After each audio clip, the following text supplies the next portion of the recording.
શરીર ઉપર અને જમીન ઉપર સૂઈ ગયા છે.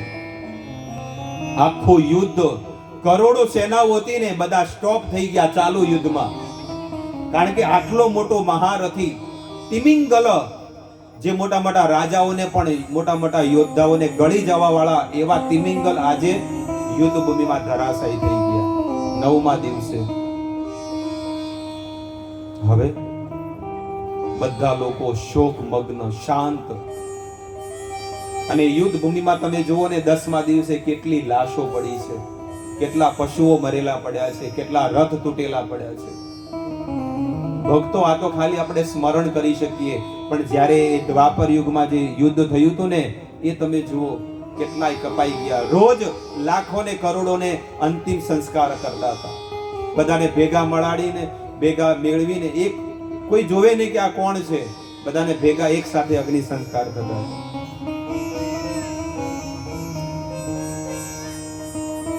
અને ભીષ્મ પિતામહ કહે છે કે મને કોઈ તકિયું લાવો, તકિયું મારે જોવે છે. દુર્યોધન કે સિપાહીઓ જાઓ, તકિયા લઈને આવો. દુર્યોધન કે છે, અરે પુત્ર, મારે આ તકિયાની જરૂર નથી. જેને મને આ ગાદલું આપ્યું છે ને, એ જ મને તકિયું આપશે. કારણ કે અર્જુને ગાદલું આપ્યું હતું ને, અને અર્જુને 3 તીર છોડ્યા અહીંયા, અને એનું એમને તકિયું આપ્યું. એ યુદ્ધ ભૂમિમાં 56 દિવસ સુધી ભીષ્મ પિતામહ ધરાશાયી થયેલા હતા. 56 દિવસ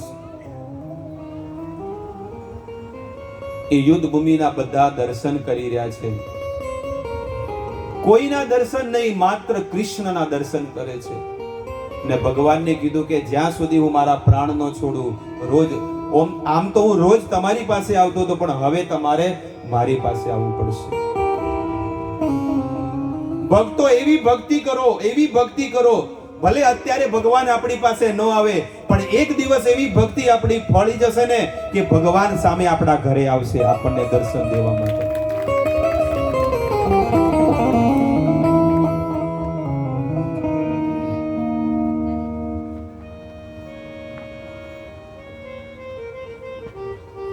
એક દિવસ એ ભગવાન આપણા દ્વારે આવશે અને આપણને લઈ જશે. એના પછી કર્ણનો વધ થયો. દુર્યોધને કીધું કે એ કર્ણ, તું અમારા યુદ્ધ ભૂમિનો, આ યુદ્ધનો તું સેનાપતિ છે, અને તું મારો મિત્ર છે, અને મને પૂર્ણ વિશ્વાસ છે કે આ યુદ્ધને તું જીતાડીશ. ફરીથી ભગવાનને ચિંતા થઈ ગઈ, અને ભગવાન એ કુંતી મહારાણીને કહે છે કે હે કુંતી માં, હે ફઈ, તમારે ખાલી કર્ણની પાસે તમારો ભેદ ખોલવાનો છે, અને જઈને કહેવાનું છે કે હે કર્ણ, તું મારો દીકરો છે.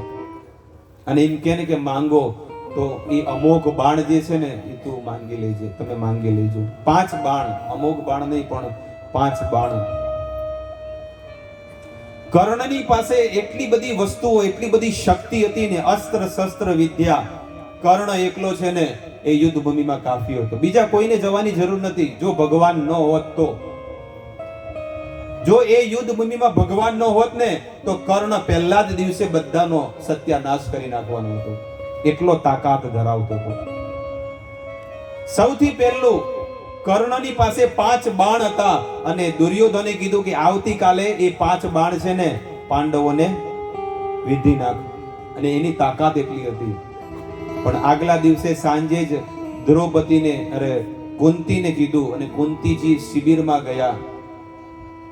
જેવા શિબિરમાં ગયા, કર્ણ એ છે ને, તરત જ, કર્ણ કોઈનાથી ઈર્ષા નતો કરતો, એટલી એમાં એના સંસ્કાર એટલા હતા. એટલે તો દાનવીરોમાં એનું નામ આવતું. દાન દેવામાં જો કોઈ હોય ને, તો કર્ણ હોય. કર્ણે કીધું કે હે માતે, તમે ઘણા વર્ષોથી મારા હૃદયમાં મેં એક ભેદને છુપાવી રાખ્યું છે. આજે તારી સામે હું પ્રસ્તુત કરવા આવ્યો છું. શું છે માતે, બોલો. કર્ણ, તું કોઈનો દીકરો નથી. તને ખબર છે તારી માતા કોણ છે? કે ના, હું તારી માતા છું. અને આવો ભેદ જ્યારે ખોલ્યો ને, અર્જુનના જમીન પગ નીચેથી જમીન જતી રહી કે એમાં આટલો મોટો ભેદ તમે છુપાવી રાખ્યો. તરત જ એમના ચરણોમાં પડી ગયો કર્ણ અને કીધું કે આ શરીર છે ને એને જન્મ તમે આપ્યો છે, તમારી જે ઈચ્છા હોય એ માંગી લો, કારણ કે મારે પુત્રનું ઋણ છે ને ચૂકતે કરવાનું છે. માંગો શું જોવે છે? ત્યારે કુંતી કહે છે કે પેલા 5 બાણ છે ને એ આપી દો. એક સેકન્ડ માટે પણ અચકાયા વગર એ 5 બાણ છે ને કુંતી મહારાણીને આપી દે છે. અને બીજું કોઈ પણ હોય ને તો તમે મને કહેજો. બીજા દિવસે યુદ્ધ ભૂમિમાં આવ્યા, ઓલો દુર્યોધન કે 5 બાણ ક્યાં ગયા? એ તો કે મેં આપી દીધા દાનમાં. લે હવે કે અમોઘ બાણ એ તો કે ઘરે પડ્યું છે તંબુમાં. હવે એ તો બીજા દિવસે થશે. બીજા દિવસે એ 12મા દિવસે કે છે કે 12મા દિવસે અર્જુનને એ અમોઘ બાણથી મારવાનો છે. કે કાંઈ વાંધો નહીં, આવતીકાલે સવારે 12મા દિવસે અર્જુન નહીં રહે. હવે ભગવાનને ફરીથી ચિંતા, કારણ કે અમોઘ બાણ હતું. હવે શું કરે? આ એક ઘડી એક કથા હું તમને એટલા માટે કહું છું કે ભગવાનની જે ભક્તિ કરે છે ને, ભગવાન એની ડગલે ને પગલે ની રક્ષા કરે છે. ભગવાન કહે છે કે જો મેરે નામ में मैं उसके काम में. જે જીવાત્મા, જે ભક્ત મારું નામ જાપ કરે છે ને, હું એના કામ કરી નાખું છું. जो मेरे नाम में मैं उसके काम में, और जो उसके काम में मैं अपने धाम में. હું મારા ધામમાં જતો રહું. હું ક્યારે પછી એના ઘરે આવતો. નક્કી તમારે કરવાનું છે કે શું કરવું છે.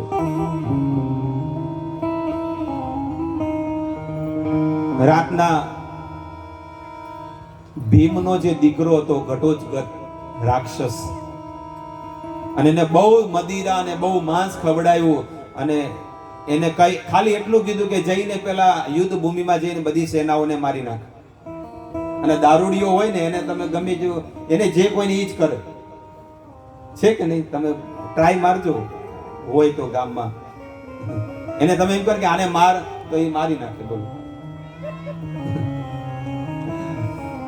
તો અહીંયા ઘટોત્કચને કીધું કે બધી સેનાને મારી નાખ. અને ઘટોત્કચ એની પાસે એવા શસ્ત્ર ને ભાલા ને બધું હતું ને, એ બધી સેનાને તહેસ નહેસ કરવા માંડ્યો.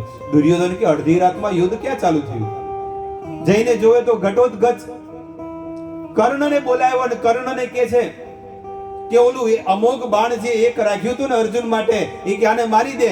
કર્ણ કે અર્જુન માટે? અરે યુદ્ધ ભૂમિમાં સેના હોય તો આપણે યુદ્ધ કરશું ને, પહેલા આને પટાવો પહેલા. અને ઘટોત્કચને એક અભિમંત્રિત કરીને બાણ માર્યું અને તરત જ સમાપ્ત થઈ ગયું, અને એની મુક્તિ થઈ ગઈ.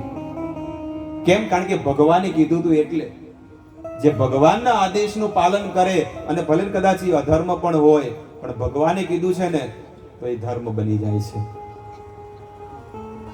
હવે સવારમાં ફરીથી આવ્યો અને હવે જોરદાર યુદ્ધ કરે છે, પણ તોય કર્ણ મરતો નથી. કેમ? કારણ કે કર્ણની પાસે એક કવચ અને કુંડળ હતા. જ્યાં સુધી એ સૂર્ય દેવતાએ આપ્યા હતા, એના પિતા હતા ને, સૂર્ય દેવતાએ કવચ અને કુંડળ આપ્યા હતા.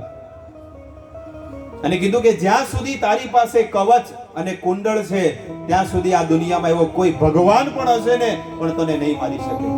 એટલી તાકાત એ કવચ અને કુંડળ. પણ ઇન્દ્ર દેવતાને, અર્જુનના પિતા ઇન્દ્ર દેવતા છે, એટલે ઇન્દ્ર દેવતાને બોલાવ્યા અને ઇન્દ્ર દેવતાને કીધું કે તમે બ્રાહ્મણનું રૂપ બનાવીને જાઓ અને કર્ણના આશ્રમમાં જાઓ અને કર્ણની પાસે 2 વસ્તુ માંગો, કવચ અને ભગવાન કહે છે કે કેટલો પરસેવો પડે છે. બોલો. વાંસળી વગાડવામાં આટલો પરસેવો નથી પડતો જેટલા ભક્તોની રક્ષા કરવામાં. ભક્ત બોલાવે તો બધું કામ છોડીને ભગવાનને આવવું પડે. વિશ્વ બ્રહ્માંડના નાથ બધું કામ છોડીને ભક્તોની રક્ષા કરે છે. એટલે ભગવાનને પ્રેમ કરો, પોતાના છોકરાઓને મત કરજો. મારો લાડકવાયો ઈ કાઈ નહીં, મોટા થઈને બહાર જ કાઢવાનો છે. પણ ઓરિજિનલ જે લાલો છે ને, જે આપણે મંદિરમાં, એની સેવા કરજો. અને એ લાલાની સેવા કરશો ને તો જન્મ મૃત્યુના ચક્કરમાંથી તમને છોડાવી દેશે, ભવ બંધનમાંથી છોડાવશે.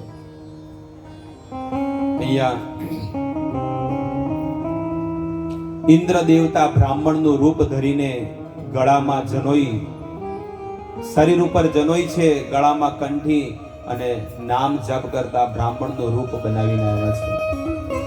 અર્જુનના આશ્રમમાં જ્યારે આવ્યા, કર્ણના આશ્રમમાં જ્યારે આવ્યા તો કર્ણને કહે છે કે ભિક્ષાન દેહી, મને ભિક્ષા આપો. ત્યારે શું જોવે છે તમારે દાનમાં? સોનું, દાગીના, ઘરેણા, ધન, ગાડીઓ, જે પણ જોવે તમે માંગી લો. ત્યારે એ બ્રાહ્મણના રૂપમાં જે ઇન્દ્ર દેવતા આવેલા ને એ કે મારે હું જે માંગુ એ તમે મને આપશો? તમે જે માંગો ને હું આપીશ, આ મારા વચન છે. ત્યારે કર્ણ એને કહે છે કે તારા કવચ અને કુંડળ લેવા આવ્યો છું. ત્યારે કર્ણ કહે છે કે હે ઇન્દ્ર, હું નથી જાણતો કે તું કોણ છે. મને ખબર છે કે તું ઇન્દ્ર છે અને બ્રાહ્મણનું રૂપ બનાવીને આવ્યો છે અને તારા દીકરાની રક્ષા કરવા માટે આવ્યો છે, પણ હું પણ જે વચન આપ્યું છે ને એ વચન હું પૂરું કરીને રહીશ. તરત જ પોતાની છાતી ચીરી નાખી અને પોતાનું જે કવચ હતું ને ફાડીને તરત જ ઇન્દ્ર દેવતાને દાનમાં આપી દીધું. હું તારી કદર નથી કરતો, ભલે તું અમરાવતીનો રાજા હોય, સ્વર્ગનો રાજા, હું એની કદર નથી કરતો. હું કદર તો એની કરું છું કારણ કે તું ભૂદેવ બનીને આવ્યો છે, તું બ્રાહ્મણ બનીને આવ્યો છે અને તારા ગળામાં જનોઈ છે, એનું હું આદર કરું છું. કારણ કે શાસ્ત્રમાં લખ્યું છે કે જે બ્રાહ્મણ દેવતાને જે તૃપ્ત કરે, એને દાન આપે, એને સુખી કરે ને તો ભગવાન એની પર પ્રસન્ન થઈ જાય છે. આવી રીતે ઇન્દ્ર દેવતાને એ કવચ કુંડળ આપ્યા, એ જઈને ભગવાનને આપી દીધા. તોય અર્જુન કે છે ને, ભગવાન કે છે, શાસ્ત્ર કે છે કે એ કર્ણની અંદર એટલી તાકાત હતી ને, એ દિવસે તો ધમાસાર યુદ્ધ કર્યું. સવારથી સાંજ પડી ગઈ પણ કર્ણનો વાળ પણ વાંકો ન કરી શક્યો અર્જુન. ત્યારે ભગવાને કીધું કે ગમે તે કરીને આજે આ 13મા દિવસે છે ને આ કર્ણને સમાપ્ત કરવાનો છે.